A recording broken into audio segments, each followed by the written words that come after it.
Hey everyone, you're watching Wisdom Shorts. If you're a parent, you must have tried out this time out strategy with your kids.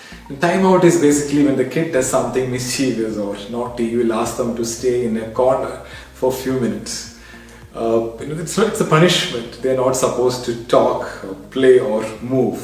They have to think about what they did, and the intention is to make them realize about their mistake and hopefully take some corrective action.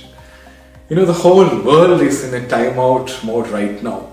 We are stuck in a corner and forced to think. We are so proud of our advancement in science and technology. AI, cloning, automation, robotics, electric car, going to Mars, what not. But no one anticipated that a virus will bring the world to a standstill. Someone ate something in China and the entire world is washing their hands. Globalization at its best. There's a saying, life is what happens to you while you are busy making other plans. There's one question, $1 million question, a lot of people are asking, especially if you believe in God.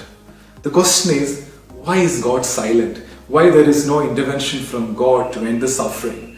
And why the loving God giving His children a tough time? Why did God give all of us a time out? Valid questions, right? Even I don't know the answer, but with my limited understanding of this universe, let me explain one of the prominent law of this universe. This is mentioned in many philosophical books and scriptures, but let me pick up a Chinese book. It's called Tao Te Ching. This was written 2,500 years back. After the Holy Bible, this is the most translated book in the world.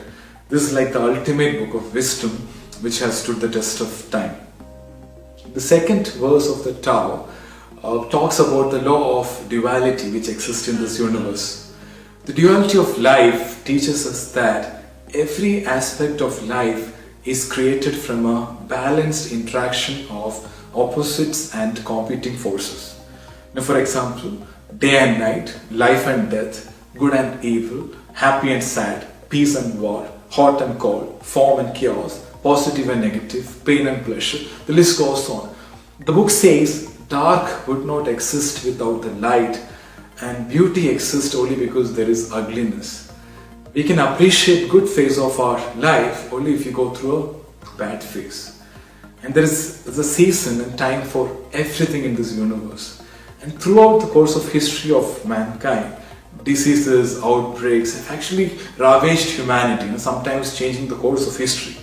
There were plagues, smallpox, flu outbreaks in the history which wiped out millions of people.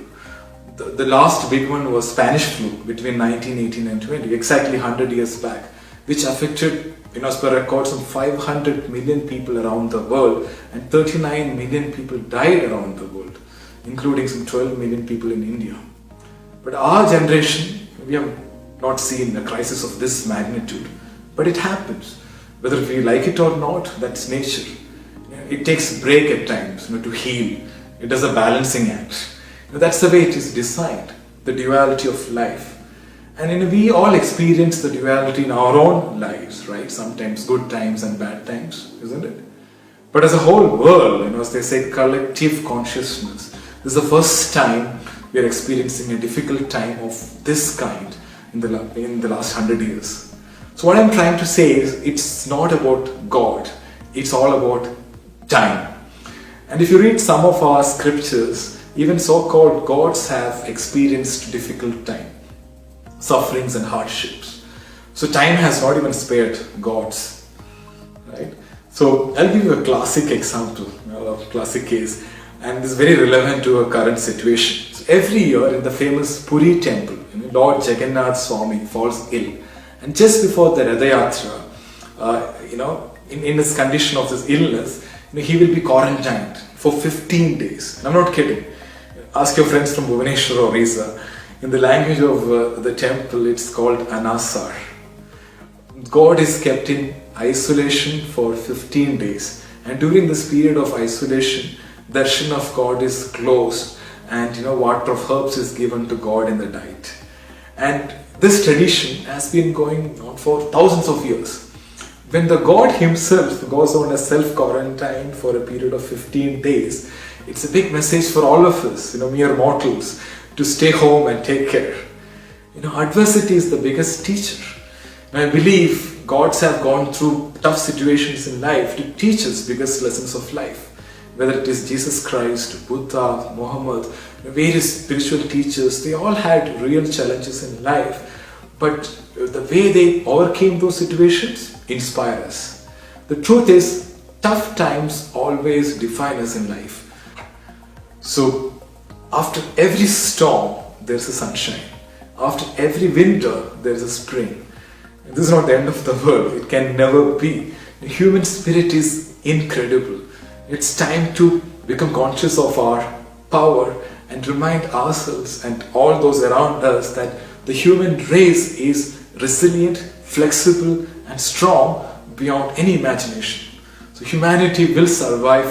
We are in this together. This too will pass. Our world will become wiser, kinder, and more noble from this experience. So stand strong and be of good courage. So thank you so much for watching. Stay strong, stay safe. And one more thing. Adversity is the biggest test of our faith. Never lose faith. Keep believing. God bless you.